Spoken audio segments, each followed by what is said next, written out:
My name's Michael Jackson, and I'm a writer from Chicago. I've been to Montreal. I came in 2000, I think was the first time I came, maybe 2001. So I'm a veteran now, and it's the greatest festival in the world, obviously. Everybody says the same thing. A lot of reasons for that. For me personally, being a photographer as well as a writer, the level of sensitivity to the arts in this town in general is just so much higher than, no disrespect to the US, a lot of the artists come from the US, but it's a different dynamic there. You know, obviously I live in Chicago, we have a great tradition of free festivals there, and there's often kind of op-ed pieces in the local newspapers about the difference between Montreal, and there's a writer there who always compares the Chicago festival unfavorably with Montreal.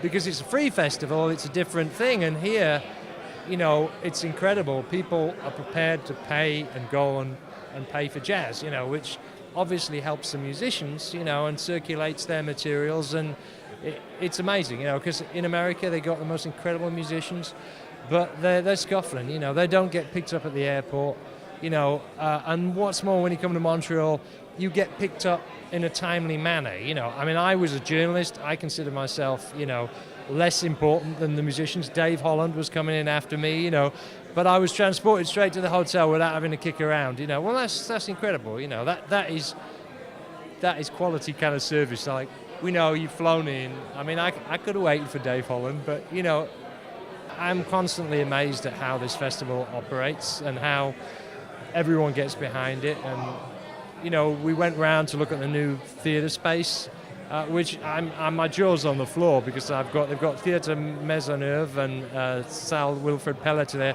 The second of those in particular has got outstanding sound. You know, I mean, I've heard, for example, someone like Elvis Costello, I remember playing there, and you could just hear every word. I mean, his diction's quite clear anyway, but I remember thinking this theatre is awesome acoustically, but apparently it's not good enough for you guys now, so you've got to get an even fancier one.